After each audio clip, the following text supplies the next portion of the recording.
Assalamualaikum warahmatullahi wabarakatuh. Perkenalkan, nama saya Afilia Hamidah, mahasiswi Prodi Akuntansi Universitas Yarsi dengan NPM 12120202026. Di sini saya akan melakukan penyembuhan uji asumsi klasik, khususnya penyembuhan data pada uji autokorelasi menggunakan uji rantes. Pengujian autokorelasi menurut Ghazali tahun 2011, ada beberapa pengujian yang dapat dilakukan seperti uji Darwin-Watson atau DW, uji statistiki seperti Box-Pierce dan L-Jung-Box, serta uji rantes. Uji autokorelasi bertujuan untuk menguji apakah dalam model regresi ditemukan adanya korelasi antar variabel pengganggu atau residual pada periode T dengan kesalahan pengganggu pada periode T-1 atau sebelumnya. Jika terjadi korelasi antar variabel pengganggu, maka hal tersebut dikatakan adanya masalah autokorelasi.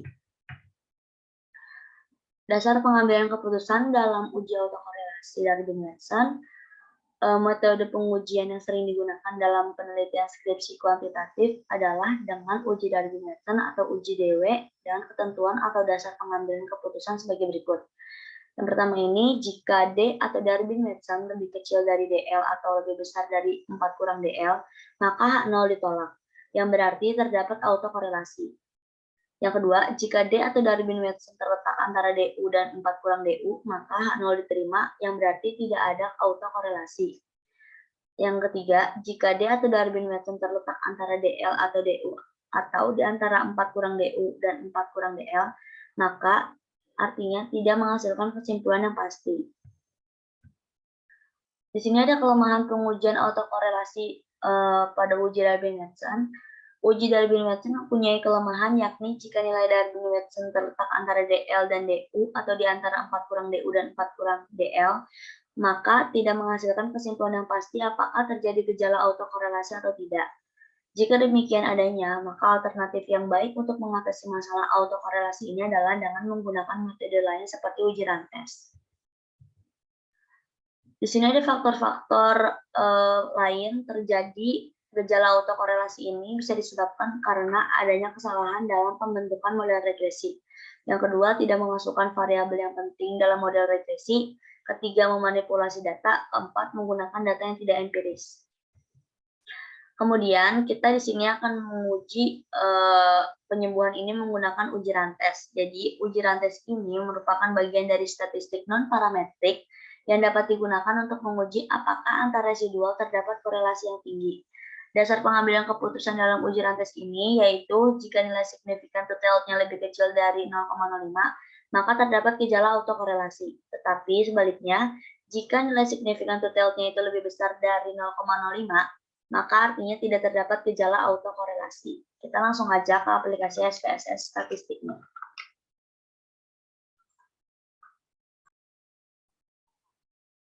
Jadi di sini saya udah menyiapkan data. Jadi yang pertama ini saya akan melakukan uji autokorelasi menggunakan uji rantes. Pertama-tama itu kita akan memunculkan res-1-nya dulu. Caranya kita ke analyze, terus kita ke regression, kita klik linear, setelah itu kita pindahkan variabel Y1 ke dependent, variabel X2 dan X3-nya ke independennya. Setelah itu kita ke statistik, kita pastikan estimate dan model fit-nya ini tercintang, lalu kita klik continue, kita ke menu plots, nah kita pindahin dulu spreadsheet-nya ke Y, spread-nya ke X, lalu kita klik continue. Lalu yang terpenting adalah kita ke menu save. Di menu save ini kita harus mencentang unstandard test supaya res satunya itu muncul. Jadi kita klik continue. Setelah udah kita klik OK. Jadi di sini res satunya itu udah langsung keluar ya hasilnya. Nah, setelah itu kita akan menguji autocall pakai uji rantes. Jadi caranya itu kita ke analyze, terus kita ke non-parametric test, kita ke legacy dialog. Kemudian karena kita pakai uji rantes, jadi kita kliknya yang runs. Setelah itu kita pindahkan yang unstandard test ini, unstandard test result-nya ini ke kotak test variable. Lalu kita klik OK. Oke, jadi di sini ada hasil outputnya ya. Kita lihatnya ke kotak table rantes, Terus kita lihat signifikannya itu di sini sebesar 0,000. Itu artinya dia di bawah 0,05. Karena dia di bawah 0,05, artinya data yang kita masukkan itu terdapat autokorelasi. Karena dia terdapat autokorelasi, maka kita harus menyembuhkan data tersebut agar tidak terdapat autokorelasinya. Tetapi sebelum kita melakukan penyembuhan, kita harus uji normalitasnya terlebih dahulu.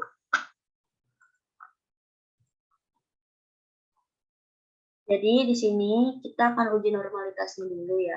Jadi kita akan mencari ln, kita ke transform, kita ke convert variabel, kita tulis deh target variabelnya itu ln underscore y1. Kita cari ke all, terus kita carinya ln. Kita akan logaritma naturalkan terlebih dahulu ya. Untuk pengujian normalitas ini, terus kita masukin deh y1-nya. Kita klik OK.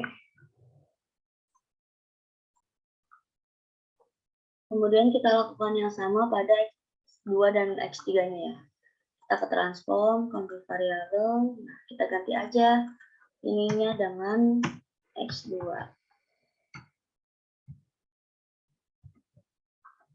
Lalu ininya juga kita ganti aja menggunakan X2. Kita klik OK.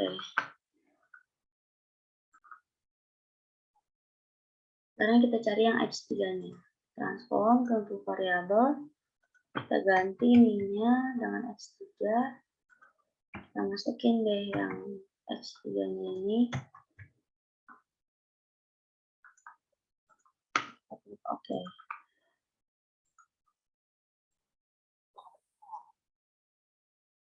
Ini kita bisa lihat di sini ya, tadi yang kita udah transform itu, ini udah muncul, di sini ada ln-y1, ln-x2, ln-x3. Nah, setelah udah, kita akan memunculkan residual atau resdi ini dari si ln-nya ini ya. Caranya itu kita ke analyze, terus kita ke regression, kita klik linear. Nah, di sini dependennya itu kita ganti menggunakan ln-y1. Dan dependennya juga kita ganti pakai yang ln-x2 dan ln-x3. Kemudian di sini kita langsung aja klik OK. Nah, di sini res2-nya juga udah muncul. Nah, setelah itu kita uji normalitas. Kita ke analyze, kita ke non-parametric test, legacy dialog, terus kita pakai yang one sample TS ini. Nah, terus yang unstandardized res2-nya itu kita masukin ke test variable list, terus kita klik OK. Nah, di sini karena kita menguji normalitas ya, makanya kita lihatnya itu ke table one sample column graph significance test. Kita lihat signifikannya di sini sebesar 0,200. Nah, dia itu di atas 0,05. Karena dia di atas 0,05, artinya data ini terdistribusi dengan normal.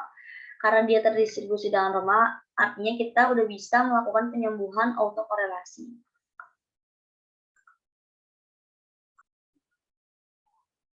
Nah, langkah pertama itu kita harus transform dulu nilai si ln-y1, ln-x2, dan ln-x3 ini menjadi lag. Jadi caranya itu kita ke transform, complete variable. Nah, setelah itu target variabel ini kita ganti deh jadi lag underscore ln underscore y1. Nah, terus jadi numeric expression juga kita ganti. Kita ketik aja langsung leg, buka kurung, kita akan masukin yang ln-y1 ini. Kita tutup kurung. Kemudian kita klik OK.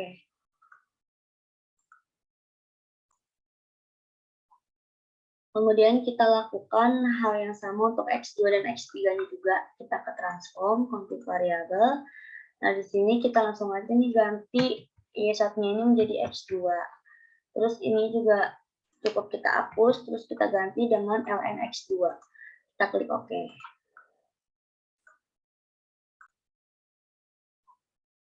Setelah itu kita cari yang untuk X3-nya ya. Kita ke transform, convert variabel, terus kita ganti aja. Ini menjadi X3. Terus kita hapus ininya, kita masukin deh yang ln-x3. Terus setelah itu kita klik OK. Nah, kita bisa lihat ya tadi yang udah kita transform itu udah langsung muncul sini ada leg LNY1, leg LNX2, dan leg LNX3. Nah, setelah itu kita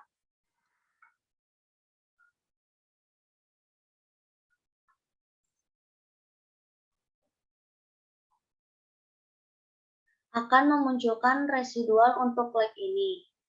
Atau kita akan memunculkan res 3-nya ya. Jadi caranya itu kita ke analyze, terus kita ke regression, ke linear. Setelah itu kita masukin independennya ini kita ganti menjadi leg LN-Y1. Terus juga independennya kita ganti menjadi leg LNX2 dan leg LNX3. Nah, setelah itu kita langsung aja klik OK. Oh ya, di sini tuh tadi aku lupa kasih tahu kalau misalkan si LN itu udah di-like-in, dia itu datanya akan jadi pindah ke bawah ya, karena dia itu kayak udah ditransform, terus ditransform lagi kayak gitu. Jadi dia datanya tuh jadi turun ke bawah. Nah, setelah udah nih, ini res 3-nya udah muncul, terus res 3 ini kita transform kembali menjadi leg. Jadi kita transform, terus kita komplit variabel. Setelah itu kita namain di sini leg res 3. Kemudian setelah itu di sini kita ganti juga menjadi yang ini, pakai yang unstandardized residual 3. Kita masukin.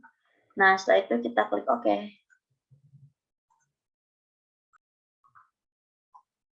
Nah, ini juga ya teman-teman udah keluar leg res 3-nya. Nah, yang tadi saya udah bilang, ketika dia ditransform, terus dia transform lagi, dia akan turun sekali, terus dia ditransform lagi, dia akan menjadi turun lagi seperti ini. Jadi setiap transform, dia akan transform berkali-kali, dia akan turun, turun lagi, turun lagi, dan turun lagi. Nah, setelah itu kita akan memunculkan table coefficient-nya. Kita ke analyze, terus kita ke regression, linear. Kemudian setelah itu ini dependennya kita ganti menggunakan unstandardized residual yang 3 ini tadi ya. Terus habis kayak gitu independennya itu kita ganti sama yang leg res 3. Nah, setelah itu kita klik OK.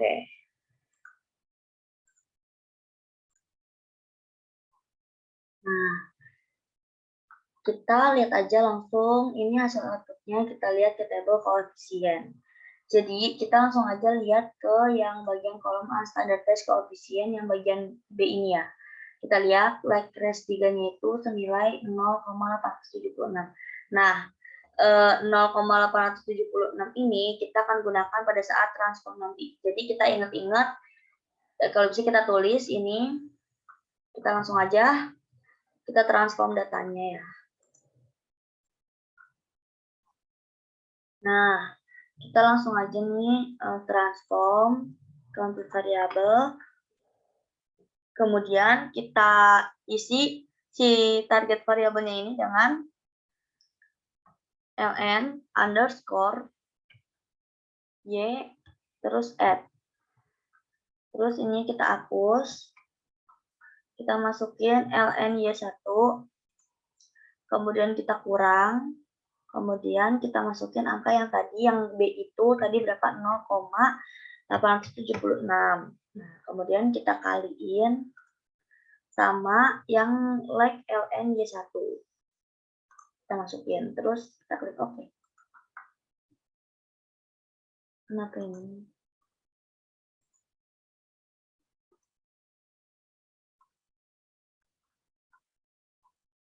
Jangan lupa kalau transform ini komanya pakainya titik ya teman-teman, jangan lupa.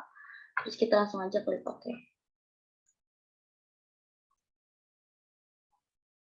Kemudian di sini saya akan melakukan hal yang sama pada X2 dan X3-nya ya.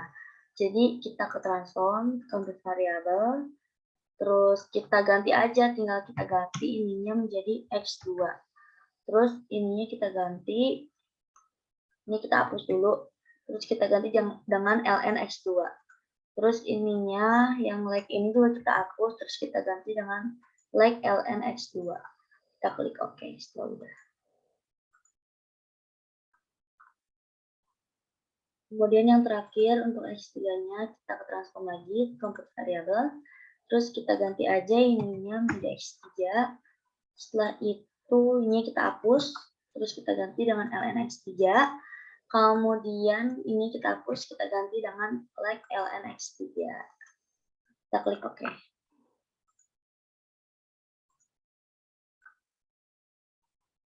Di sini bisa dilihat ln y-nya, terus ln x2-add sama ln x3-add ini udah muncul. Kemudian setelah itu kita akan melakukan uji rantes dengan memunculkan residualnya ya. Jadi caranya itu kita ke analyze, kita ke regression, kita ke linear. Terus dependent ini kita ganti dengan tadi itu yang kita cari. Nah, ln y-add. Terus ininya juga kita ganti dengan yang ln x2-add dan ln x3-add. Kemudian setelah itu kita langsung aja klik OK. Nah, ini udah keluar tadi ya, yang kita cari residualnya itu di sini ada res 5.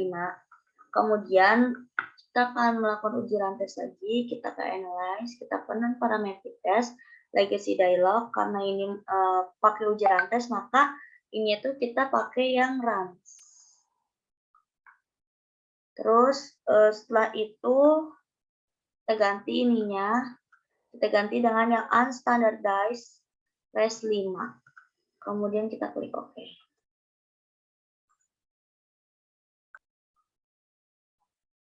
Nah, ini hasil outputnya. Kita langsung aja lihat ke tabel rantes. Kita lihat signifikannya di sini sebesar 0,429.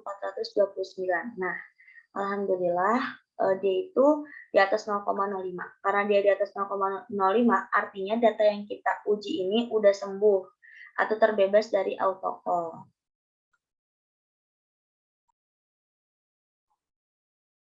Sekian penjelasan dari saya, kurang lebihnya mohon maaf. Semoga ilmu yang saya berikan dapat bermanfaat.